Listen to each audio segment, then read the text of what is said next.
بسم اللہ الرحمن الرحیم۔ السلام علیکم۔ میں دلہن بنی شادی ہال کے برائڈل روم میں بیٹھی تھی۔ دل انجانے سے خوف سے پریشان تھا۔ ابھی تک تو سب کچھ ٹھیک ہی چل رہا تھا، مگر ہر گزرتا پل مجھ پر بھاری ہو رہا تھا۔ میرے ابا اور بھائی باراتیوں کی آؤبگت میں لگے تھے، کہیں کوئی کمی بیشی نہ ہو جس کو بنیاد بنا کر میری سسرال والے ہمیں ذلیل و رسوا نہ کر دیں۔ کھانا کھا لیا گیا۔ میری بہن اور ایک تو کزن مجھے ساتھ لیے اسٹیج پر لے آئیں۔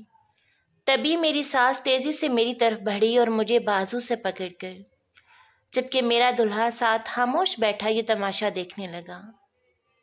اگر آپ نے ابھی تک میرے چینل کو سبسکرائب نہیں کیا تو پلیز سبسکرائب کر دیں۔ میرا نام آمنہ ہے۔ میں ایک مڈل کلاس گھرانے سے ہوں، جہاں اپنی سفید پوشی کا بھرم رکھنے کے لیے ہم اپنی زندگیوں کو اکثر مشکل سے مشکل تر بنا لیتے ہیں۔ ہم 2 بہنیں اور 2 بھائی ہیں۔ میری بڑی بہن نے میٹرک پاس کیا تو اس کی شادی اپنے رشتہ داروں میں ہی کر دی گئی۔ میری بہن کے سسرال والے نو دولتیے قسم کے تھے، وہ ہر چیز میں دکھاوا کرتے۔ میری بہن بھی کچھ ایسی ہی ہو گئی تھی۔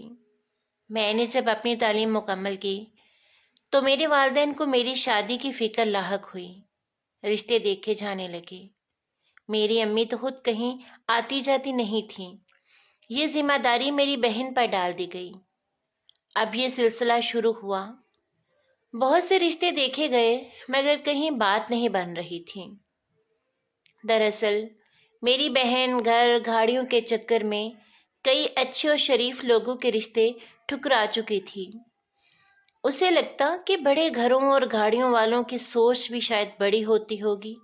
خیر، اللہ اللہ کر کے یہ نیا بھی پار لگی اور ایک بظاہر امیر گھرانے میں میرا رشتہ پکا ہو گیا۔ امی اور ابو نے بھی میری بہن کی ہاں میں ہاں ملائی، اور مجھے تو ان باتوں سے دور ہی رکھا گیا کہ مجھے ابھی دنیا کی سمجھ ہی کہاں ہے۔ میرا ہونے والا شوہر شکل و صورت کا اچھا تھا، بہت بڑا بنگلہ نما گھر اور بہت سی زمین و جائیداد کا اکلوتا وارث، یہی بتایا گیا تھا ہمیں۔ میری منگنی بڑی دھوم دھام سے ہوئی۔ میری نندیں ایک سے بڑھ کر ایک خوبصورت اور ماڈرن۔ جو بھی دیکھتا میری قسمت پر رشک کرتا کہ اتنے بڑے گھرانے میں شادی ہونے جا رہی ہے۔ میں بھی خوش تھی۔ میری منگنی کے فوراً بعد ہی میرے سسرال والے شادی کے لیے اصرار کرنے لگے۔ وقت کم ہونے کے باعث میرے والدین کو میرے جہیز کی فکر ہوئی۔ اب بڑے گھر میں رشتہ کیا تھا تو جہیز بھی تو باری ہونا چاہیے نا، اور مشکلات یہیں سے شروع ہوئیں۔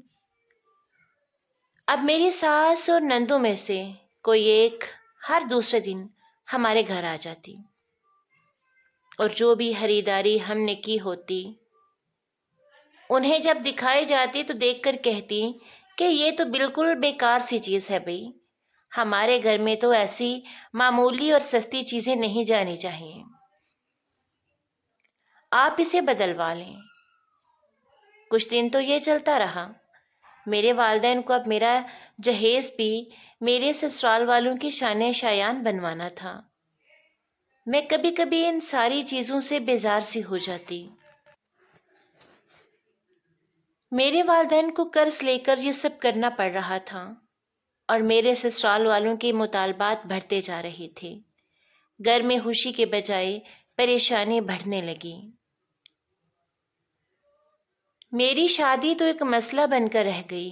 ہر دن میرے سسرال والوں کی طرف سے جہیز کو لے کر کوئی نہ کوئی ڈیمانڈ کرتی جاتی۔ ان چیزوں سے تنگ آ کر ایک دن میں نے اماں سے کہہ دیا، اماں آپ انہیں انکار کر دیں، میں نے ایسے گھر میں بیاہ کر نہیں جانا۔ وہ شادی سے پہلے اتنا تنگ کر رہے ہیں تو شادی کے بعد کیا کچھ نہیں کریں گے؟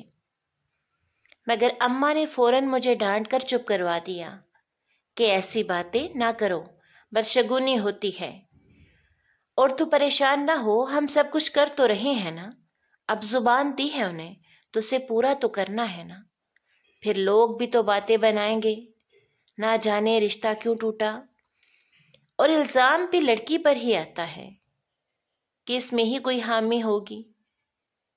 ہر لڑکی کی شادی پر کچھ ارمان ہوتے ہیں، کچھ خواب ہوتے ہیں، مگر میرے یہ خواب بننے کے دن پریشانی میں گزر رہے تھے۔ سسرال والوں کا لالچ، اپنے والدین کی بے بسی مجھے اندر ہی اندر کھائے جا رہی تھی۔ اسی طرح شادی کا دن آ گیا، نکاح کے بعد کھانے کا دور چلا، کھانا وغیرہ بخیر و عافیت پورا ہوا تو رخصتی کا وقت آیا اور میں روتی ہوئی اپنے سسرال چلی گئی۔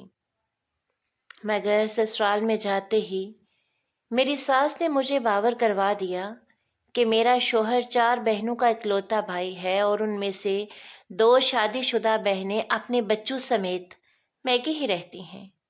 ان کی ذمہ داری بھی میرے شوہر پر ہے۔ ایک بہن طلاق شدہ ہے اور گھر بھر کا انتظام وہی دیکھتی ہے، حالانکہ میرا شوہر تو اپنے آپ کے لیے بھی کافی نہیں تھا، یعنی میری کوئی حیثیت نہیں ہوگی، اور رہا میرا شوہر تو اس کی الگ ہی دنیا تھی۔ اسے گھر اور گھریلو معاملات میں کوئی دلچسپی ہی نہیں تھی۔ ماں بہنوں نے شادی کروا دی، اس نے کر لی۔ اس کا زیادہ وقت اپنے آوارہ دوستوں کے ساتھ گزرتا، اور جو بنگلہ نما گھر تھا وہ آبائی زمینیں بیچ کر بنایا گیا تھا۔ شوہر کا کوئی کام دھندہ نہیں تھا، سسر ہی کچھ کر کرا کے گھر کا نظام چلا رہے تھے۔ ہاں، ظاہری نمائش اور دکھاوے کے طور پر وہ امیر ہی لگتے، جس سے میری بہن دھوکا کھا گئی، اور یوں میری قسمت مجھے ان لوگوں میں لے آئی۔ اب میں سارا دن گھر کے کام کرتی ہوں، نندوں کی فرمائشیں پوری کرتی ہوں، میں کہ بہت کم جاتی ہوں۔ شادی کے 2 سال تک بھی اولاد ہوں۔ میرے والدین میرے حالات سے انجان نہیں ہیں، مگر بہت ساری باتیں میں چھپا لیتی ہوں تاکہ انہیں مزید تکلیف نہ ہو۔ وہ تو ابھی تک میری شادی کا قرض اتار رہے ہیں۔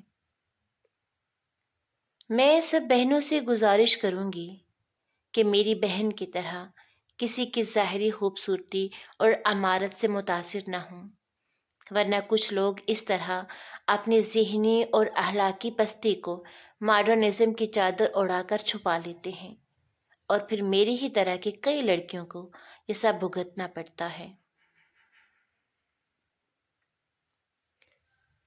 اگر آپ کو کہانی اچھی لگی ہو تو لائک کر دیجیے گا، اور پلیز چینل کو سبسکرائب کر دیجیے گا۔